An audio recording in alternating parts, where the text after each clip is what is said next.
Bonsoir à toutes et à tous. À celles et ceux que je n'ai pas vus, je suis heureux d'être là avec vous. Je suis dans la joie d'être là, vraiment, sincèrement. Et ce soir, avant d'aller dans le message, j'aimerais vous raconter une petite histoire inventée de toutes parts. Ne vous inquiétez pas. Toute ressemblance avec une vraie situation, c'est pas de ma faute, j'ai pas fait exprès. Mais imaginez, vous êtes là. Une des choses que j'aime le mieux, c'est fêter les anniversaires. J'aime fêter les anniversaires parce qu'il y a de la joie, de la nourriture et de la communion fraternelle. J'aime ça. Mais imaginez, vous êtes invité à un anniversaire surprise, tout est prêt. Le plus beau décor, les ballons, la déco, le gâteau, la musique extraordinaire, tout est là. On est là, la personne de qui on fait l'anniversaire surprise arrive, tout le monde crie surprise, c'est la fête, la joie, des larmes et tout. Et puis tout s'arrête. Plus personne ne fait la fête, tout le monde est là sur son téléphone et tout le monde est un peu gêné d'être là à se dire est-ce que je vais pas rentrer chez moi et tout. Un silence. Et pourquoi je vous parle de ça, ne vous inquiétez pas. Je parle de ça parce que je crois que trop souvent, trop de saisons dans nos vies avec Dieu ressemblent à ça. On est là, le jour de notre baptême, bim, c'est la fête, c'est la surprise, la joie. Et après ça, la joie, elle commence à s'estomper un peu. On a dit oui à Jésus, le plus beau choix de notre vie. Et depuis, plus de musique, plus de feu, une foi peut-être sourdine. Et pourtant, on parle du roi des rois, de celui qui donne la vie en abondance, de celui qui a pour nous une vie remplie de joie, une vie bouillante, pas une vie tiède. Et alors que je réfléchissais sur ce thème-là, ce soir, on va parler de la joie. Je regardais les statistiques en France qui sont assez alarmantes. En 2022, la France était le 20e pays selon l'IFOP au classement des pays les plus heureux du monde. Aujourd'hui, en 2025, on est passé 33e. Et 33e parce qu'il y a les plus de 50 ans. Si on enlève les plus de 50 ans, on est encore beaucoup plus bas dans le classement de la joie. Et alors que je regardais les études, les chercheurs expliquent que le niveau de joie ne dépend pas de la qualité de vie, mais il dépend de la manière de voir la vie. C'est super intéressant. Mais surtout, au-delà de ça, au-delà de vous déprimer, c'est pas le but, ne vous inquiétez pas, le but c'est la joie. Le but ce soir, c'est de vous dire que la joie est encore possible parce que c'est quelque chose que Dieu a prévu pour nous. La vraie joie, celle que rien ni personne ne peut voler. Alors j'aimerais partager quelques points très succinctement ce soir sur la joie.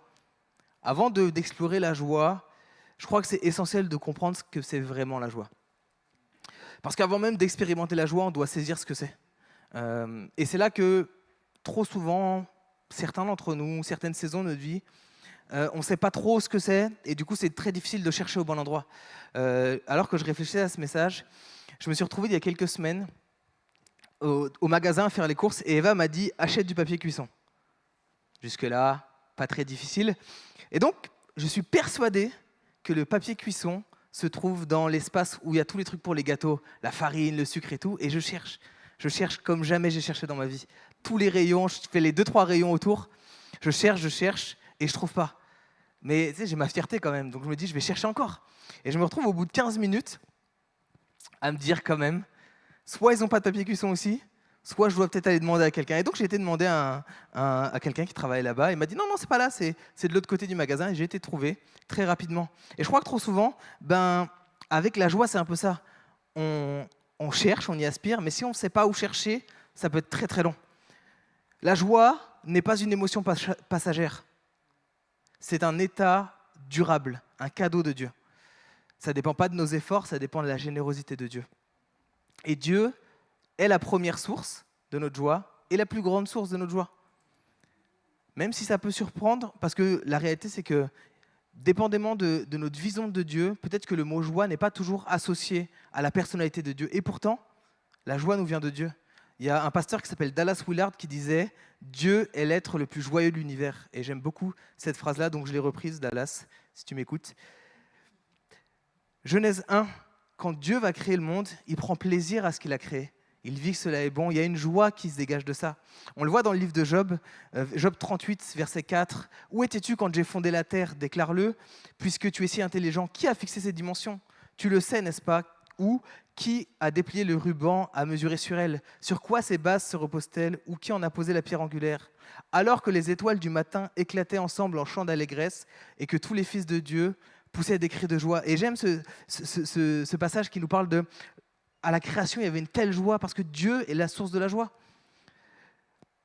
Quand on regarde les fêtes de l'Ancien Testament, c'est des fêtes pour se réjouir de ce que Dieu a fait. Dieu est un Dieu de joie, est un Dieu qui proclame la joie. On le voit dans plein de textes. Dans Néhémie 8, quand le peuple revient après l'exil, ils font la fête et ils vivent une joie immense, bien plus que tout ce qu'ils avaient connu auparavant. Une fête qui dure 7 jours. Et je crois qu'avec Dieu, la joie n'est pas une option. La joie est quelque chose que Dieu désire nous donner. Peut-être qu'il y a des moments où on ne se sent pas joyeux et ça peut être difficile d'imaginer cette joie. Et pourtant, c'est quelque chose que Dieu a prévu pour nous. Dieu veut que son peuple soit un peuple joyeux. Parce que la joie ne dépend pas de ce qu'on vit. La joie dépend de Dieu. Il en est la source. Et il en est le principal... la source, quoi. Il veut qu'on l'expérimente pleinement. Dieu est un Dieu saint, mais un Dieu aussi profondément joyeux. Et je crois que Dieu désire pour nous qu'on vive une vie joyeuse. Ça peut déstabiliser, parce qu'on a peut-être toujours entendu « Dieu désire ma sainteté ». Oui, Dieu désire notre sainteté, mais dedans, Dieu nous donne aussi sa joie. Hébreux 1,9, j'aime trop ce texte-là. Tu as aimé la justice, tu as haï l'iniquité, c'est pourquoi, ô Dieu, ton Dieu, t'a oint d'une huile de joie au-dessus de tes égaux.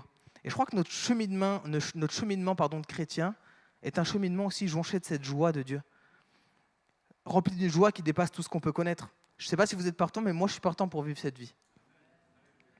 Parce que l'œuvre de Dieu dans notre vie vise à nous transformer à l'image de Jésus. Et Jésus était quelqu'un de joyeux. Il vivait dans une joie profonde et pure. Si on regarde un peu à la vie de Jésus, quand sa naissance est annoncée, il est dit que c'était une bonne nouvelle de grande joie. Avant même sa naissance, son royaume est décrit comme un royaume de joie éternelle. Jésus est tellement joyeux qu'on l'accusait d'être un glouton et un ivrogne. Sa joie débordait tellement qu'elle devenait évidente. Il accomplissait des miracles qui remplissaient de joie les gens autour de lui. Il vivait dans la joie du Saint-Esprit et la raison que même face à la croix, dans Hébreux 12,2, il est dit qu'il a enduré avec joie. Et il promet aussi une joie que rien ne peut nous enlever. Si ça semble trop énorme, il y a un autre pasteur qui s'appelle John Piper qui a dit « Jésus-Christ est l'être le plus heureux de l'univers ». Je crois que dans notre marche, la joie doit faire partie de notre marche avec Jésus. Une joie qui dépasse tout ce qu'on peut imaginer, qui reflète l'allégresse et la sainteté de notre Dieu. Et je crois que si on est appelé à devenir de plus en plus comme Jésus, on est appelé à vivre cette joie aussi, comme Jésus. Jésus veut faire de nous des personnes joyeuses. Et peut-être que certains se disent oui, mais il y a une différence entre la joie et le bonheur et ce genre de choses. Parce que le bonheur, ça peut être un concept terrestre et trop centré sur nous. Mais je crois que la Bible ne fait pas de séparation entre les deux. Psaume 32,11, « Réjouissez-vous en l'Éternel et soyez heureux ». Psaume 68, verset 3, « Que le juste réjouisse et exulte devant Dieu, qu'il soit rempli de joie et de bonheur ». Psaume 100, versets 1 et 2, « Poussez des cris de joie, vous tous habitants de la terre, servez l'Éternel avec joie ». Psaume 118, 24, « Voici le jour que l'Éternel a fait, qu'il soit pour nous un sujet de joie et d'allégresse ». La joie et le bonheur, ça marche ensemble dans les Écritures, c'est pas opposé. Parce que si on oppose les deux, ce serait comme penser que notre foi se réduit à accomplir des actions concrètes sans mettre de cœur. On fait tout ce qu'il faut, on va à l'église, on donne, on prie, mais sans le cœur qui va avec. Je crois qu'il y a une vraie joie à prendre du temps avec notre Père. Je crois qu'il y a une vraie joie à venir à l'église. Je crois qu'il y a une vraie joie à servir Dieu. Une joie que Dieu veut nous donner. La joie qui accompagne toutes ces choses-là. Dieu ne désire pas, je pense, en ayant lu la Bible plusieurs fois, que nous vivions une vie déprimée ou sans enthousiasme. Il ne veut pas que notre vie chrétienne soit juste une série de tâches à accomplir et vide à l'intérieur. Il a une vie, une foi vivante, une joie pour nous. Et bien sûr, la joie n'est pas incompatible avec la discipline. Qu'on le sache, c'est important, la discipline. Il faut des habitudes saines, mais la joie que Jésus nous offre, on la trouve avec lui, on la trouve en lui, on la trouve dans la communion avec les croyants, dans le service. Jésus n'a jamais fait ce qu'il a fait à contre-cœur, il l'a fait avec joie, même si ce n'était pas évident. Et j'aimerais nous encourager, si nous cherchons Dieu, la joie va faire partie de notre marche avec Dieu. Ça ne veut pas dire que tout va être simple et tout va être facile, mais la joie peut être là. Parce que la joie, elle se trouve en Dieu. Il y a un écrivain du début du XXe siècle qui s'appelle G.K.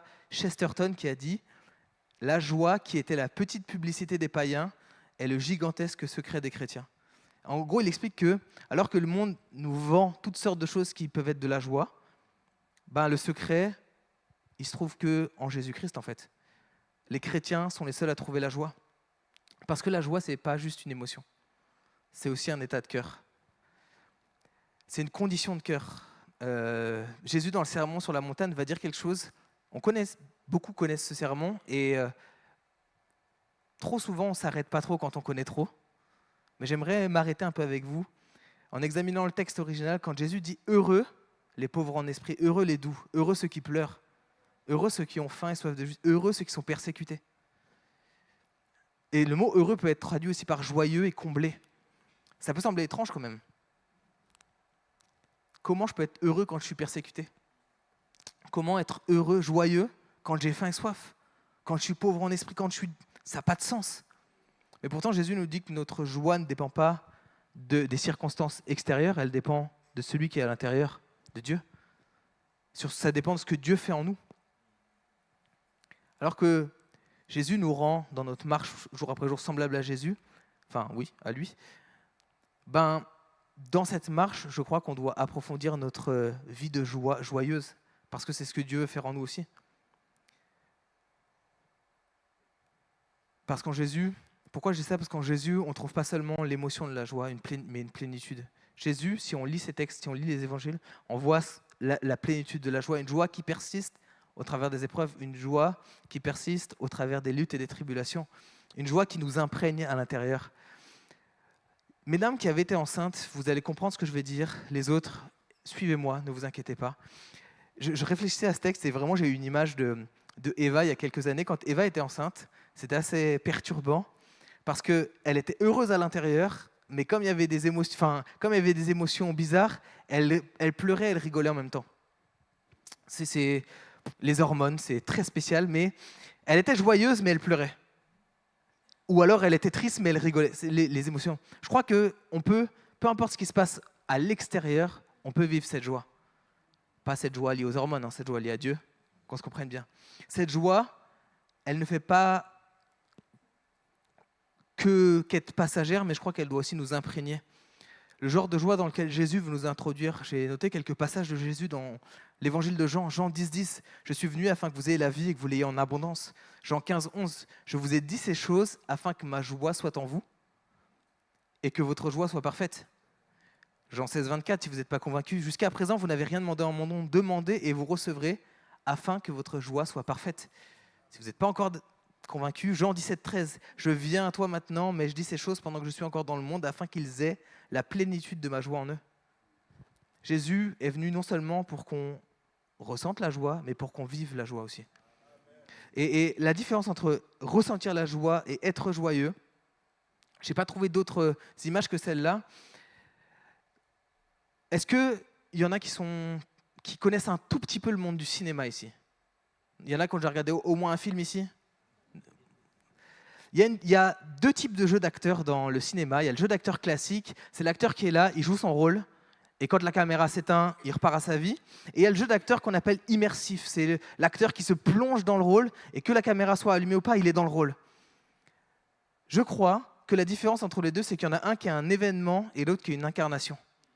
Et trop souvent, on se limite à la joie comme l'événement. Mais je crois que la joie est aussi une incarnation. On doit vivre cette joie. Pas simplement ressentir de temps en temps la joie, mais la vivre. Alors, comment trouver cette joie? C'est facile. C'est Jésus. Il faut comprendre ce qu'est la joie. Dans notre monde, on nous vend une joie qui est une gratification immédiate. Tu veux quelque chose, fais-toi plaisir. T'as faim, va manger du chocolat. Quelque chose d'immédiat. Et notre monde nous vend, regardez juste des pubs. Tu veux être joyeux, achète l'iPhone 40. On nous vend quelque chose de Mais je crois que si on veut vivre cette joie complète, c'est Jésus. C'est en Jésus qu'elle se trouve. Parce que Jésus est très sérieux au sujet de notre joie, hein. Que votre joie soit parfaite, et il le dit plusieurs fois. Jésus est tellement sérieux à propos de notre joie qu'il est venu vers nous, qui étions les êtres les plus privés de joie. Notre destination à la base, c'était la mort, hein. Il est venu, lui, pour nous sauver, pour qu'on puisse vivre avec lui pour toujours, pour qu'on vive cette joie pour toujours. Il est venu vivre une vie parfaite, mourir la mort qu'on méritait, prendre la condamnation qu'on devait avoir pour qu'on soit libre. Jésus est sérieux à propos de la joie qu'on doit vivre. Et c'est pas tout. Il veut pas juste qu'on trouve une joie éphémère et temporaire. C'est une joie éternelle. Et la bonne nouvelle, c'est qu'elle va juste grandir de plus en plus. Et au ciel, on va être vraiment joyeux aussi, hein. Merci. Dieu veut nous donner cette joie aussi pour l'éternité. Une joie éternelle, infinie, inépuisable. Le ciel sera tellement plus joyeux que ce qu'on peut imaginer, les amis. Ça va être incroyable. J'ai hâte. Mais cette joie, Jésus nous la propose aussi aujourd'hui. On peut la vivre et la trouver en lui. Je crois que Jésus, lui, la joie, la plénitude de la joie est venue à notre rencontre pour qu'on vive cette joie, pour partager cette joie avec nous. Alors j'aimerais nous encourager à ce que on n'oublie pas, dans ce chemin de marche qu'est la marche avec Jésus, de chercher la joie que Jésus nous donne. Parce que cette joie, elle se trouve qu'en lui. Et franchement, c'est vraiment top. De vivre cette joie, qui peu importe les circonstances, elle est là parce que Jésus est là en fait. Que peu importe ce qui se passe autour de nous, Jésus il a enduré la croix avec joie. Et endurer la croix, ça doit être très difficile. Alors j'aimerais juste nous encourager à ne pas détacher cette vie de joie que Dieu a pour nous de notre marche avec lui. Ce n'est pas un message pour dire la vie va être facile et il n'y aura pas de tristesse. Mais c'est que même au milieu de la tristesse, on peut vivre cette joie. Et je vais juste terminer avec ce psaume qui nous dit que même quand on traverse la vallée de l'ombre de la mort, on ne craint aucun mal parce que sa houlette, son bâton nous rassure.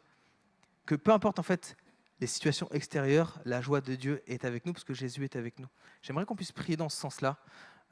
Prier pour que, je ne sais pas ce que tu traverses, je ne sais pas si ta joie est éprouvée, attaquée en ce moment, mais j'aimerais te dire que ta joie, elle se trouve en Jésus. Et elle peut se retrouver en Jésus parce que Jésus se laisse trouver. Je vais prier pour nous, qu'on puisse marcher dans cette joie. Seigneur, je te prie pour chacun d'entre nous. Je te prie, Seigneur, qu'on puisse vivre cette vie de joie que tu as prévue pour nous. Ce n'est pas une vie facile, mais c'est une vie de joie. Je te prie, Seigneur, qu'on puisse expérimenter cet état qu'est d'être joyeux en permanence en toi. Seigneur, je te prie que peut-être tout ce qu'on a cherché comme source de joie, qui est autre que toi, puisse juste s'écarter, qu'on puisse vraiment chercher en toi la plénitude de la joie. Merci parce que tu es venu pour que notre joie aussi soit parfaite. Et je te prie, Seigneur, qu'on puisse trouver cette joie en toi.